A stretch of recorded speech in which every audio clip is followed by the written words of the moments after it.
You are the only person who knows you as profoundly as you do and who's been there through it all. We are eternally bound to ourselves and will wake up with the same mind and the same body every day. So the relationship that we have with ourselves is the most important relationship of our lives. The relationship that we have with ourselves also impacts the relationship that we have with the world and with our reality. When we really work on developing a healthy self-relationship and developing true self-love, we can learn to pour into ourselves, and we'll realize that all the love that we seek already exists within us, and that we have the power to give it to ourselves and to nurture ourselves in ways that nobody else even could. Hi, I'm Chani, and in this video I'm going to be discussing self-love and sharing some of the most impactful steps that I found for building a healthy relationship with yourself. The first step is to become aware of how you talk to and treat yourself. Awareness is key to improving any aspect of life, so you gotta really become aware of the ways that you're treating yourself, and sometimes you gotta look at yourself from that objective perspective. Sometimes you gotta reflect and you have to ask yourself, would I treat a friend like this? Would I tell them these things? Would I act this way? And just become aware of where your words and actions may lack love. I remember really realizing when I was struggling with my relationship with myself that if somebody else was talking to me and treating me the way that I was treating myself, I would be in a toxic relationship, and that was not okay, and that's not something that I would want to put up with. So I realized that I really had to change. And when I became aware of this, and I became aware of those self-detrimental patterns, I was really able to make a change and transform my relationship with myself. One of the most important changes I made was learning to counter negative self-talk. The things that we tell ourselves play such a huge role in shaping how we feel about ourselves and how we move through life. And the things that we tell ourselves become our truth if they're left unchecked. So we gotta be really mindful about what we're telling ourselves on the day-to-day. So when you have negative thoughts that are coming up, right, you really gotta nip them in the bud right there and address them and claim your energy back from it. And sometimes you have to take a step back from that.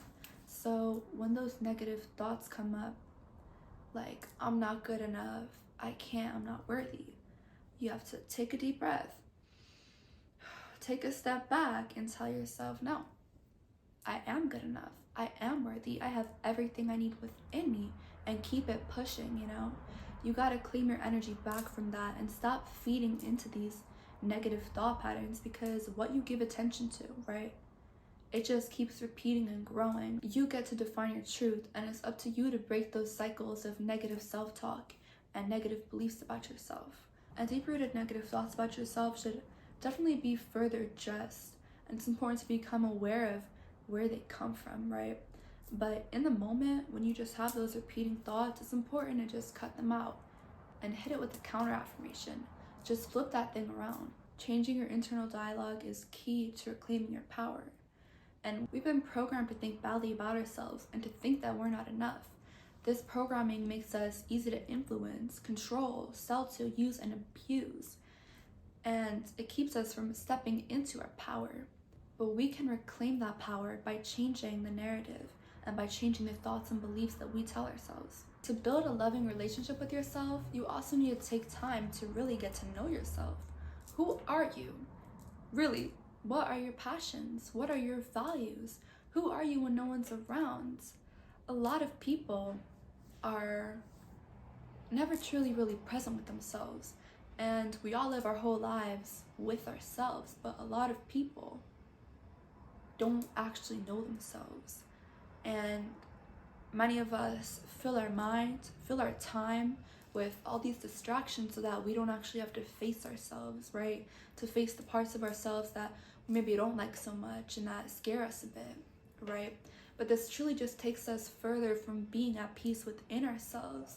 So it's so important that we spend some time alone, that we let all of our thoughts flow so that we could really get to know who we are.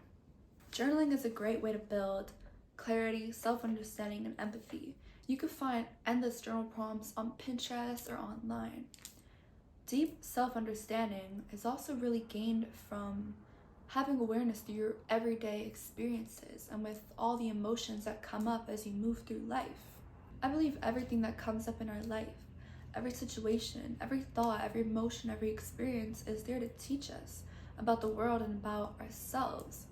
When we really embrace all of these experiences and emotions as we move through life, and we don't push away parts of ourselves, we can really get closer to ourselves and gain true, deep self-understanding and awareness. Once we embrace all parts of ourselves with acceptance, the favored and unfavored, the strengths and the weaknesses, once we embrace it all, we can really honestly reflect on ourselves, and we can truly build and strengthen ourselves where we need to. As we work on self-improvement, it's important that we do so from a place of love, not lack. Improving in any way will, help us be better, but to make us truly feel better, it's gotta come from a place of love.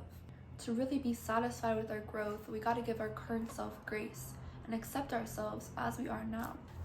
When self-improvement comes from a place of just wanting to see yourself do better because you believe in your potential, it can be a powerful act of self-love, and it'll be way more satisfying than if it's coming from a place of criticism and feeling like you are inadequate altogether.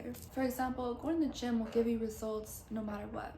But if you're going with the mindset of, oh, I'm ugly, I'm weak, then it's gonna be hard to be satisfied with your results no matter how much physical progress you make. If you go with the mindset of wanting to become fitter and stronger, to take care of yourself, then the results and the journey itself will be far more fulfilling. It's all about framing your efforts with self-love rather than self-rejection. Talk to yourself like you would to a friend or a child that you love. Sometimes we gotta gentle parent ourselves, and sometimes we gotta show up as that friend, mother, or lover to ourselves. This approach can be especially helpful on days when it's hard to stay motivated, it's hard to do what you gotta do, and it's hard to even just take care of ourselves. There's so many things that we would do for somebody else who we love, who needed us, that we wouldn't really do for ourselves. And there's things we would do, to impress others that we wouldn't do just to impress ourselves. So doing these things for ourselves, it can really just be so nurturing, and it really just hits different. It can also be really healing to talk to yourself as you would to a friend or child. Imagine talking to a loved one who's going through what you're going through. How would you support them? How would you be there for them? How would you validate them? Give yourself that same empathy and validation. When you find it hard to do things and be there for yourself, picture doing it for a loved one who needs your support, because that's what you really are to yourself. Finally, each day, do something that you could feel proud of, whether that's cleaning your room, cooking a nice little meal for yourself, going to the gym, working on that project you've been putting off, or working on a hobby. These small acts of productivity build up, and they lead to a greater sense of fulfillment. When I do things that I feel proud of, and when I do things that are productive, I feel cleaner, I feel more organized, and I just feel better about myself. When you consistently make yourself proud and acknowledge your achievements, you get closer to yourself and you build trust with yourself, which is so important to any relationship. You really get closer to yourself and you learn that you can pull through, and you learn that you can count on yourself to always show up for you.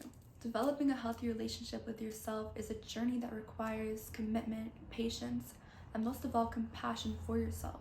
By nurturing the relationship that you have with yourself, you're not only going to be enriching your own life, but you are empowering yourself to step into every aspect of life even more fully. Thank you for watching this video. I hope you gained something from it, and if you did, be sure to hit that like button down below, and please consider subscribing for more content on self-love and self-improvement, and I hope to see you in the next video. Bye!